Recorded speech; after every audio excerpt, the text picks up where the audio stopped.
Salut tout le monde, je suis ravie de vous retrouver aujourd'hui dans un nouveau point lecture dans lequel je vais vous présenter 5 romans.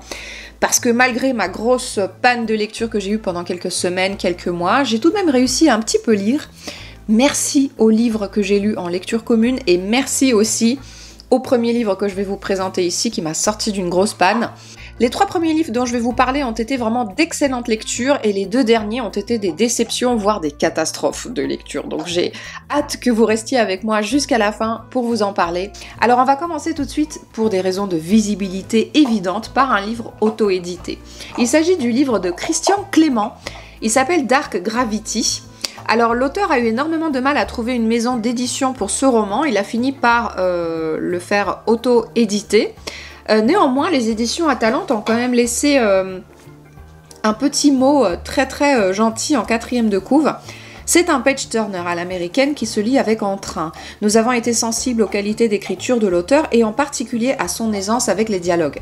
Et pour cause, Christian Clément est scénariste pour la télévision et le cinéma.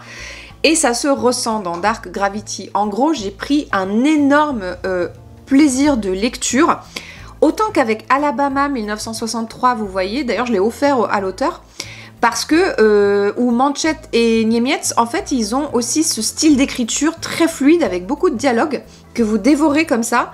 Ça m'a fait le même effet avec Dark Gravity. Dark Gravity, c'est clairement pas un livre de science-fiction. Ce n'est certainement pas un livre d'anticipation non plus. Mais Dark Gravity, c'est un page-turner que vous n'allez plus lâcher de la première à la dernière page. Et pour cause, dès les 60 premières pages, vous êtes parachuté dans quelque chose de complètement dingue. Je me suis dit, mais qu'est-ce que c'est que ce truc ? Dans le premier chapitre, vous êtes en fait sur l'ISS avec le commandant Scott qui doit recevoir la visite d'une capsule remplie de touristes de luxe. Hein. Et Scott, avec son petit caractère, lui, ça le fait énormément lier. Et son équipe essaye de le raisonner en disant, écoute, il faut qu'on fasse bonne figure, on doit absolument accepter ces touristes, donc fais-toi à l'idée, ferme ta bouche, et puis voilà. Donc on va commencer à amarrer la capsule. Sauf que tout ne va pas se passer comme prévu et en plus de ça, ils perdent le contact avec la Terre. Donc les paramétrages, etc. sont tout bien calculés, mais ça marche pas très bien. Et en plus de ça, on perd le contact avec la Terre. Et pour cause, sur Terre, il est en train de se passer quelque chose de monumental. C'est même incroyable qu'on n'en ait jamais parlé dans un livre de, on va dire, science-fiction, pour les besoins de cette vidéo, mais dans un livre de ce genre-là. En tout cas, vous êtes dans un roman d'aventure et même si vous n'avez jamais lu de la SF, Dark Gravity est fait pour vous. Vous allez vous attacher aux personnages, vous allez découvrir une histoire haletante qui se déroule sur une période de temps vraiment courte. Vous allez avoir quasiment toutes les réponses à vos questions et en plus de ça, vous allez craindre pour vos personnages, vous allez souffrir avec eux. Mais je vous dis rien de plus parce que je veux vraiment rien vous spoiler. En tout cas, si vous n'aimez pas Dark Gravity, je vous le rembourse. Mais vraiment. D'ailleurs, l'exemplaire que j'ai entre les mains, il vous sera offert en cadeau puisque je vais faire un jeu concours sur Instagram. Il est d'ailleurs dédicacé par l'auteur, donc n'hésitez pas à participer à ce jeu concours sur mon Insta. Il devrait paraître prochainement. Et puis, bien sûr, que dire de plus ? Il y a quand même des heureux hasards dans ce roman. De type, par exemple, comme dans Walking Dead. Vous voyez, les États-Unis c'est très grand, mais les personnages finissent toujours par se retrouver. C'est un peu la même chose dans Dark Gravity, mais il va falloir ouvrir vos chakras parce que là, on est quand même dans une histoire qui est assez exigeante. Il s'est passé quelque chose de très gros, et pour les besoins de l'histoire, bien sûr, l'auteur est obligé de passer par quelques raccourcis, quelques facilités. Néanmoins, moi, ça n'a pas du tout entravé ma lecture. Bien au contraire, j'ai vraiment pris un gros kiff de lecture. Je me suis attachée à plein de personnages, à Romain, il y a eu qui d'autre ? Il y a eu, bien sûr, le commandant Scott, etc. Et j'ai réellement été captivée du début à la fin dans cette histoire. Pourtant, le livre est assez gros. Mais vraiment, ça se lit très très bien. Je vous conseille énormément ce livre si vous aimez La Route de McCormick, je ne sais plus son nom exact. Si vous aimez aussi des livres un petit peu de post-apo, si vous aimez les livres d'aventure, si vous aimez l'escalade, voilà, je vous conseille réellement ce livre. Moi, ça a été un pied de lecture phénoménal. Et puis pendant la dédicace, je suis arrivée avec mes grands sabots en disant à l'auteur, mais oui, moi j'en suis page 200, mais vous avez oublié un élément crucial dans votre livre. Et l'auteur m'a dit, attendez, lisez quelques pages, vous allez voir, ça va arriver. Et effectivement, c'est arrivé, et c'est là que tout commence à partir en cacahuète. Bref, j'ai adoré ce roman. Il est génial et je vous le conseille 1 million de fois. Ça a été une excellente lecture. Dark Gravity, c'est clairement un livre que je pourrais relire avec plaisir et c'est pour ça que ça me fait extrêmement plaisir de vous offrir donc un deuxième exemplaire que j'ai acheté pour vous l'offrir dans un jeu concours. Le deuxième livre que je vais vous présenter dans cette vidéo, c'est une lecture commune. Il s'agit de My Absolute Darling. Mais alors, quelle lecture! Oh là là là là, mais... ça m'a complètement secoué cette lecture, c'est vraiment une de mes meilleures lectures que j'ai faites, je pense, cette année, c'est sûr, comme Dark Gravity. On a été plein de filles à lire cet ouvrage en commun et on se faisait des vocaux, des messages, on se disait mais...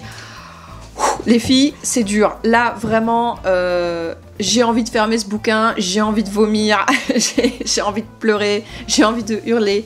On est passé, je crois, par toutes les émotions avec ce roman.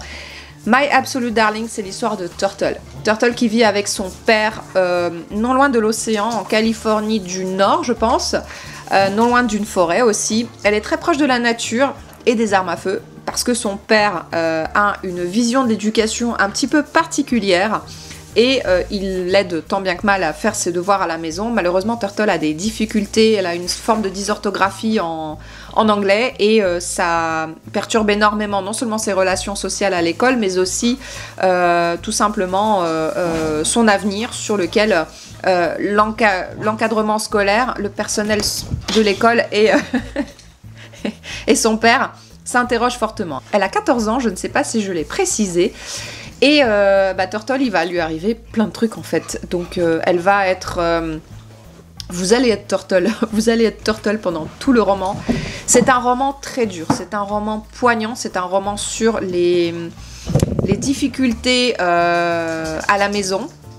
C'est un roman qui parle de rapport de filiation entre un père et une fille, mais c'est avant tout un roman extrêmement dur. Gabrielle Talent a mis quand même 8 ans à l'écrire et ça se ressent. C'est un livre qui a une beauté d'écriture qui est vraiment saisissante. À aucun moment on ne s'ennuie, alors qu'on est quand même dans un livre de littérature blanche. Et on passe vraiment par toutes les émotions dans ce roman. On va être vraiment tiraillé entre le dégoût, la colère, la tristesse, la rage avec le personnage de Turtle, pour lequel on a une empathie, mais dès le début du livre en fait. Et dès la fin du chapitre 1, on a toutes été en PLS en fait, en train de crier, en train de se dire mais qu'est-ce que c'est que ce livre, c'est une abomination en fait. Il y a eu des scènes, des chapitres où il y a eu de la cruauté, il y a eu de la violence, où on a été vraiment bouleversé par cette lecture. Donc je vous conseille énormément My Absolute Darling. Qu'est-ce que j'ai fait pour attendre aussi longtemps pour le lire? J'ai vraiment eu tort. Lisez-le si vous l'avez dans votre pile à lire, vraiment sortez-le, parce que c'est un roman d'une extraordinaire richesse, d'une extraordinaire beauté, mais aussi un des romans les plus durs que vous allez lire dans votre vie. Et comme je vous le disais dans une de mes vidéos précédentes, qui était le Mid-Year Book Freakout Tag, Henri Lovenbruck est en train de devenir un de mes auteurs préférés. J'ai donc lu la suite du Loup des Cordeliers, qui s'appelle Le Mystère de la Main Rouge, c'est donc un tome 2, et nous l'avons lu également en lecture commune, on était plusieurs à le lire. Ça a été plutôt une bonne expérience de lecture. Non, en fait, ça a été une excellente lecture, mais malheureusement, j'en ai moins de souvenirs que les deux autres romans que je vous ai présentés jusqu'à maintenant. Donc ici, on est toujours avec le personnage de Gabriel Joly, qui dans le tome 1 enquêtait sur le loup des Cordeliers, qui était en fait un justicier dans les rues de Paris, qui se promenait avec un loup et qui tuait des gens, sur le fond de la Révolution française. Ici, on est toujours pendant les événements de la Révolution française, mais dans ce tome 2, il va être davantage question, on est après les gros tumultes, et ici, il va être davantage question de droits de l'homme, etc., des débats politiques qu'il y a eu derrière concernant la suite à donner à la République et aux formes, à l'image qu'on va donner à la République. Eh les gars, avec toujours beaucoup de questionnements aussi sur le féminisme, sur l'égalité des droits, sur qu'est-ce que va devenir Paris, qui va essayer de choper quelle place, etc. En tout cas, c'est hyper intéressant. Là, on n'est plus beaucoup dans Paris, on y est un petit peu, mais les événements vont nous mener ailleurs. Et j'ai absolument pas envie de vous spoiler l'histoire, c'est pour ça que je vais m'abstenir de vous parler de l'histoire. Tout ce que je peux vous dire, c'est que ça se lit toujours aussi bien. Je me suis peut-être un petit peu plus ennuyée dans ce tome 2 que dans le tome 1, mais en tout cas, j'ai hâte de continuer la saga, potentiellement à l'automne, avec les filles, et de vous en parler, de continuer à lire cet auteur que vraiment j'aime beaucoup et de plus en plus. Le livre suivant de cette sélection, il s'agit de La part du démon de Mathieu Le Serre. C'est un thriller et c'est un tome 1. Pour moi, ça a été une lecture un petit peu plus mitigée, malgré les avis très positifs que j'ai pu voir sur ce livre, notamment Séverine de Il est bien ce livre, grâce à laquelle je l'ai effectivement acheté et j'étais très curieuse de le lire. Alors, dans La part du démon, on va être avec une inspectrice qui débarque à Paris, elle s'appelle Esperanza et elle va devoir faire équipe avec Manuel de Almeida. Ils vont enquêter sur un meurtre qui a été commis. Une femme a été retrouvée assassinée et mutilée à Paris. Et d'après les recherches, comme elle n'est pas identifiable pour le moment, on se penche sur les femmes disparues. Donc a priori, il y en aurait deux. Il y a une mère de famille et puis une religieuse. Alors je ne veux absolument pas vous dire laquelle des deux est la femme retrouvée. Mais tout ce que je peux vous dire, c'est qu'on va aller d'indice en indice vers quelque chose de réellement sordide. Ce roman ne m'a pas laissé des traces vraiment, vous voyez, inoubliables. Bien au contraire, ça a été un petit peu un livre mouchoir que j'ai lu et que j'ai oublié assez rapidement, quelques jours plus tard déjà.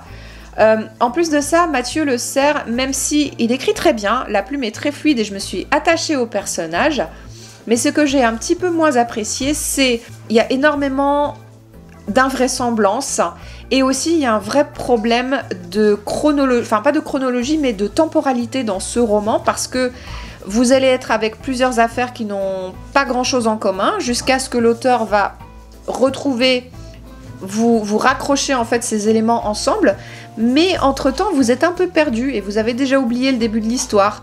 Il y a vraiment des problèmes de temporalité, voilà. En fait il y a beaucoup de chapitres. En gros, je vous la fais courte, vous avez une porte qui s'ouvre, vous passez 60 chapitres, et au 61e chapitre, il regarde enfin ce qu'il y a derrière la porte. Vous voyez, il y a eu cette espèce de problématique de rythme et de temporalité dans ce livre qui m'ont fortement perturbée. Et pourtant, d'habitude, c'est pas trop le cas. Donc pour moi, ça reste une lecture un petit peu mitigée que cette part du démon, bien que nous ayons envie de continuer à lire les aventures de cette enquêtrice. Pour moi, en tout cas, le tome 1 me laisse pour le moment une impression mitigée. Le petit bide avec ce Mathieu Le Serre. Et maintenant, je vais vous parler de la pire lecture de l'année, qui a été pour moi ce Liane Moriarty avec 3 vœux. Oh là là, ce livre, j'ai failli l'abandonner, mais je crois 150 fois. Pourtant, il n'est pas très long, il est écrit très gros, il se lit très vite. Et encore, il y a des conversations SMS dedans. Bref, j'aime bien les livres contemporains, j'aime certains livres feel good, mais alors celui-là, c'est pas du tout passé. En fait, c'est une espèce de... Ils disent que c'est un soap doux, amer. Alors pour moi, c'est plus l'amertume qui est ressortie. Pourtant, au début, ça a l'air très alléchant. On est avec 3 sœurs qui sont dans un restaurant, elles fêtent leur anniversaire. Et pourquoi ce sont des sœurs, il y a 2 jumelles plus une sœur. Et après le dessert, elles commencent à se chamailler, à se prendre la gueule, et ça part en baston général, jusqu'à ce que l'une d'entre elles se retrouve avec une fourchette à fondue plantée dans son ventre de future maman. Et tout ça, c'est raconté dans le premier chapitre par les yeux de quelqu'un qui est au restaurant et qui dîne avec un de ses dates. Et donc c'est hyper intéressant, c'est très bien présenté, c'est très propre, c'est écrit. Et en fait, comment vous dire, on passe de déception en déception au fil des pages. On est avec des personnages qui sont creux, qui n'ont aucune personnalité, qui ne sont pas vraiment, qui sont un tout petit peu décrits par leurs caractéristiques physiques, mais qui sont surtout décrits par une caractéristique qui va, je sais pas, faire leur loi. par exemple, la grand-mère, c'est celle qui mange la soupe en faisant du bruit. Et puis l'oncle, c'est celui qui claque les portières 2 fois de la voiture avant de sortir. Vous voyez, c'est une façon un peu caricaturale de présenter des personnages qui les décrédibilise encore plus et qui, vous, lecteurs, mais vous laisse complètement sur le quai de la gare. En tout cas, moi, personnellement, ça m'a laissé sur le quai de la gare. L'écriture est pitoyable.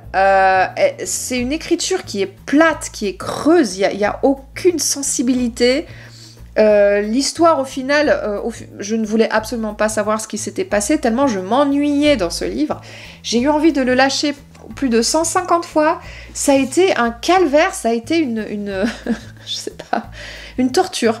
Ça a été une torture, ce livre, mais vraiment. Et pourtant, je l'ai terminé parce que je voulais voir la fin. Bah, effectivement, à la fin, il y a des thématiques qui ressortent. Alors, pendant tout le roman, Liane Moriarty ressort quand même sur des thèmes très poignants. Elle va parler de liens de filiation, de désir d'enfant, d'adoption, d'amour, de haine, de dépression. Mais tout est fait avec une telle platitude, même les moments de dépression, on n'y croit pas. C'est vraiment, mais c'est hyper mal fait. C'est mal amené, je sais pas, ça a été creux. Pour moi, c'est vraiment une déception. Je voulais découvrir cette autrice dont j'entends que du bien, et vraiment là, j'étais mais déçue 1000 fois. Je ne lirai plus jamais cette autrice. C'est comme Marc Lévy. Pour moi, c'est fini. En tout cas, ne le lisez pas. Hein. Passez votre chemin. Je ne sais pas si Liane Moriarty, dans ses autres ouvrages, a fait plus d'efforts côté écriture et histoire, mais là, en tout cas, ça m'a vraiment pas convaincue. C'est plat, c'est cliché, et c'est pas pour moi. Voilà, merci beaucoup d'avoir regardé cette vidéo sur fond de chamaillerie de la part de mes chiens.